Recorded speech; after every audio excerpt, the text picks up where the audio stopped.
Colleagues, welcome to Nivan math academy. I hope आप सभी बहुत अच्छे होंगे, आपकी स्टडी अच्छी चल रही होगी। अगर अब तक आपने अपने निवान मैथ एकेडमी चैनल को लाइक शेयर सब्सक्राइब नहीं किया है तो प्लीज लाइक शेयर सब्सक्राइब। और आज हम एक न्यू टॉपिक करने वाले हैं 9th क्लास का, जो है हमारे पास कोएफिशिएंट। ठीक है, तो हम ये देखेंगे कि जो भी हमारे पास पॉलिनोमियल होगी उसमें हमें कोएफिशिएंट किस तरीके से निकालना है। तो मैं इसको समझाऊंगी with the help of example. फिर हम अपनी एनसीईआरटी की बुक से रिलेटेड क्वेश्चन और आर.एस. अग्रवाल की बुक से रिलेटेड क्वेश्चंस को हम करेंगे। तो अगर मैं यहाँ पे आपको बताऊं, एक एग्जांपल हम सिंपल ले लेते हैं। 2x² प्लस के 5x प्लस के 6। मैंने ये एग्जांपल ले लिया। This is a polynomial. कैसे पॉलिनोमियल है? जहां जहां वेरिएबल बैठा है वहां पहुंच जाओ। उसकी पावर देखो, यहाँ 1 है, यहाँ 2 है, तो 1 2 मेरे पास क्या है? होल नंबर है। अगर ये होल नंबर है तो ये मेरे पास क्या है? पॉलिनोमियल। ठीक है, इसी तरीके से चेक करते हैं हम। तो यहाँ पे हम बात कर रहे हैं कोएफिशिएंट की, कि कोएफिशिएंट किस तरीके से बताना है हमें। तो कोएफिशिएंट्स में क्या है, यहाँ पे अगर आप देखोगे तो एक टर्म मेरे पास ये है, एक ये है और एक ये है। तो यहाँ पे आपको जब भी आपकी एक्सरसाइज में या कहीं पर भी आपसे क्वेश्चन पूछा जाएगा तो इस तरीके से पूछा जाएगा कि x² का कोएफिशिएंट क्या है।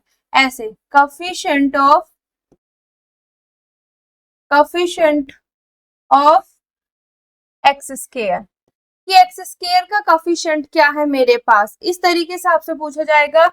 या आपसे पूछा जाएगा कोएफिशिएंट ऑफ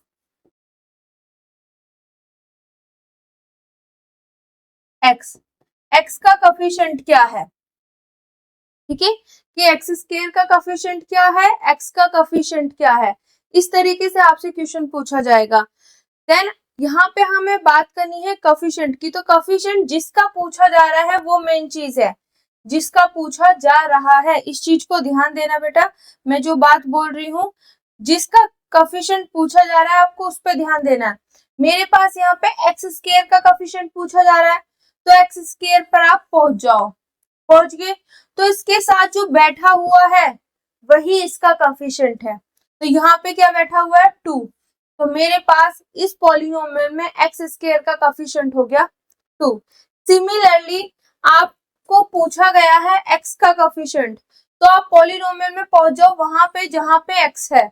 तो मेरे पास क्या है? x यहाँ पर है, तो x के साथ जो बैठा है विद साइन लेना है। अगर प्लस है तो प्लस, माइनस है तो माइनस। तो यहाँ पे प्लस है तो x का कोएफिशिएंट क्या हो गया? 5। अब जिसके साथ वेरिएबल नहीं होता है, बात समझ आई? जिसके साथ वेरिएबल नहीं होता है उसको बोलते हैं हम कांस्टेंट टर्म। Constant term. तो यहाँ पे इस पॉलिनोमियल में कांस्टेंट टर्म क्या है मेरे पास? 6। आई होप इस एग्जाम्पल से आपको ये चीजें क्लियर हो गई होगी कि हमारे पास हम कोएफिशिएंट किसी भी पॉलिनोमियल में कोएफिशिएंट किस तरीके से फाइंड करते हैं। जिसका भी कोएफिशिएंट पूछा जाए उसी के पास जाके देख लो क्या बैठा हुआ है, 2 5। और जिसके साथ कोई वेरिएबल नहीं होता है वो होता है हमारे पास कांस्टेंट टर्म, और यहाँ पे है वो 6।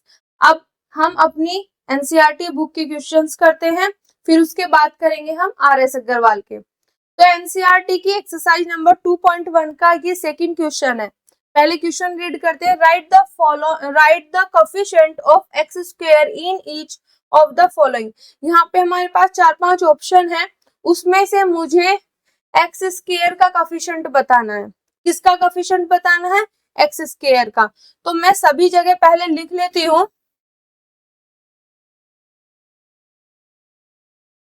कोएफिशिएंट ऑफ x² का हमें कोएफिशिएंट बताना है। यहाँ पे भी कोएफिशिएंट ऑफ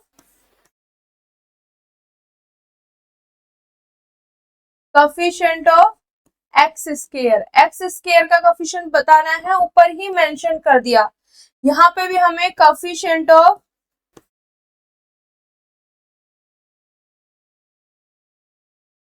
x² का कोएफिशिएंट बताना है। सिमिलरली यहाँ पे भी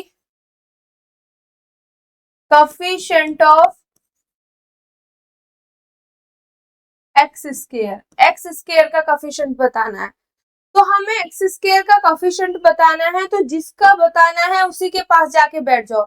यहाँ पे हमें एक्स स्क्वायर का बताना है, तो एक्स स्क्वायर कहाँ पर है पॉलिनोमियल में? मेरे पास यहाँ पर। तो इसके साथ क्या है? यहाँ पे देखो 1,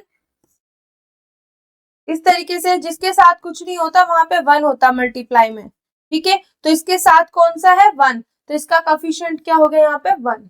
बात समझ आई? यहाँ पे अगर मेरे पास 2 होता तो 2 लिखते, 3 होता 3 लिखते। यहाँ पे एक्स स्क्वायर के साथ जो है मल्टीप्लाई में 1 है, तो इसका कोफिशिएंट क्या हुआ मेरे पास? 1। नेक्स्ट देखो, एक्स स्क्वायर का कोफिशिएंट है तो पॉलिनोमियल में पहुंच जाओ। ये बैठा है एक्स स्क्वायर, एक मिनट, एक्स स्क्वायर मेरे पास बैठा है यहाँ पर, ठीक है। तो एक्स स्क्वायर के साथ यहाँ पे माइनस के एक्स स्क्वायर लिखा हुआ है, तो ये माइनस के 1 मल्टीप्लाई एक्स स्क्वायर, ठीक है। तो इसके साथ क्या है ये मेरे पास? माइनस के 1, तो यहाँ पे माइनस के 1 कोफिशिएंट विद साइन लिखना है। अब यहाँ पे चलो, एक्स स्क्वायर इस पॉलिनोमियल में कहाँ बैठा है? यहाँ पर।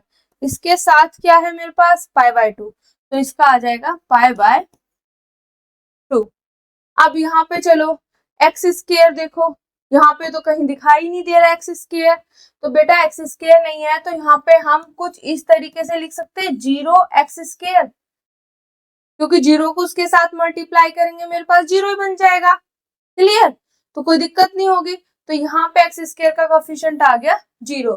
या आप इस तरीके से ध्यान रख सकते हो कि मेरे पास सिर्फ इतना दिया हुआ, यहाँ पे एक्स स्क्वायर का टर्म है ही नहीं है, जो है नहीं है तो वहां पे क्या होगा? 0। जो एब्सेंट है, जो है ही नहीं है, तो उसका क्या हो जाएगा यहाँ पे? 0। क्लियर हो गया इतना? तो कोफिशिएंट वाला आपको समझ आ गया होगा। अब चलते हैं हम अपने आर.एस. अग्रवाल की एक्सरसाइज 2A पे, जिसका क्वेश्चन नंबर 3 जो है वो कोफिशिएंट को लेके है। यहाँ पे बोला गया है कि मेरे पास ये पॉलिनोमियल हमें गिवन है, क्लियर। और इसमें बोला है कि एक्स क्यूब का कोफिशिएंट बताओ। किसका? एक्स क्यूब का। तो यहाँ पे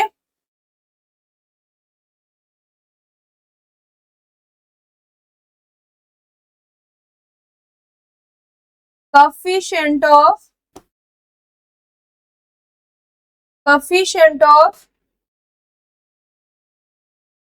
एक्स क्यूब। अब जिसका पूछा गया है पॉलिनोमियल में उसी के पास पहुंच जाओ। एक्स क्यूब कहाँ दिखाई दे रहा है मेरे पास? यहाँ पर है, ठीक है। तो इसके साथ में क्या बैठा हुआ है यहाँ पे? माइनस के 5, तो इसका आंसर हो गया माइनस के 5। क्लियर? अच्छे से लिख देते हैं इसको, माइनस के 5। देन नेक्स्ट, यहाँ पे कोफिशिएंट ऑफ एक्स पूछा है। ये मेरे पास पॉलिनोमियल दी हुई है, इसमें कोफिशिएंट ऑफ एक्स। तो आप देखो यहाँ पे एक्स कहाँ पे बैठा है? एक्स मेरे पास है यहाँ पर, ये बैठा एक्स, ठीक है। तो एक्स के साथ वाला क्या है मेरे पास? माइनस के 2 अंडर रूट 2, तो इसका आंसर क्या हो गया? माइनस के 2 अंडर रूट 2 विद साइन। अगर मैं यहाँ पे बात करूं इस पॉलिनोमियल में, एक्स स्क्वायर का कोफिशिएंट कहाँ पे है? एक्स स्क्वायर यहाँ पे बैठा है, ये वाला पूरा, ठीक है। तो इसके साथ क्या है यहाँ पे?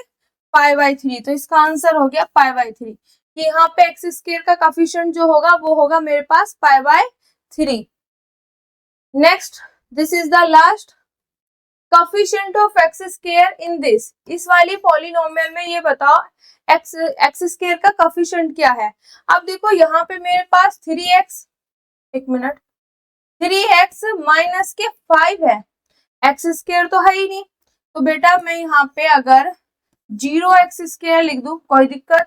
क्योंकि 0 की इससे मल्टीप्लाई होगी 0 और प्लस के दिस, तो वापिस मेरे पास यही आ जाएगा, ठीक है। तो हम इस तरीके से इसको लिख सकते हैं, ओके। या आप इस तरीके से ध्यान रखो कि यहाँ पे एक्स स्क्वायर कहीं है ही नहीं है, जब नहीं है तो कोफिशिएंट क्या हो जाएगा मेरे पास? 0। अगर इस तरीके से नहीं तो आप इस तरीके से इसको बना सकते हो। तो एक्स स्क्वायर के साथ क्या बैठा है यहाँ पे? 0, तो इसका आंसर क्या हो गया? 0। किसी भी तरीके से आप इसको देख सकते हो। जो एब्सेंट है तो उसके लिए क्या लगेगा? 0। यहाँ पे इस पॉलिनोमियल में एक्स स्क्वायर है ही नहीं, तो इसका कोफिशिएंट क्या होगा, 0। और कैसे होगा वो चीज मैंने आपको बता दी। तो आई होप आज का लेक्चर आपको अच्छे से समझ आया होगा कि मेरे पास कोई भी पॉलिनोमियल होगी तो उसमें हमें कोफिशिएंट किस तरीके से फाइंड करने हैं, हमारा टारगेट किस तरीके से होना है। आपको सिंपल सा इतना ध्यान देना है कि जो भी पॉलिनोमियल दी गई है उसमें जिसका कोफिशिएंट बोला गया है उसी के पास जाके आपको देखना है कि क्या है यहाँ पे, इसके साथ क्या लगा हुआ है, ठीक है। और जो मेरे पास सिंपल होता है जिसमें कोई भी वेरिएबल नहीं होता उसको बोलते हैं हम कांस्टेंट टर्म। तो आज के लेक्चर के लिए थैंक यू सो मच। अगर आपको हमारी वीडियोस हमारे लेक्चर्स पसंद आ रहे हैं तो प्लीज लाइक शेयर सब्सक्राइब और उन बच्चों तक जरूर पहुंचाएं जिनको इनकी नीड है। Thank you so much. जय हिंद।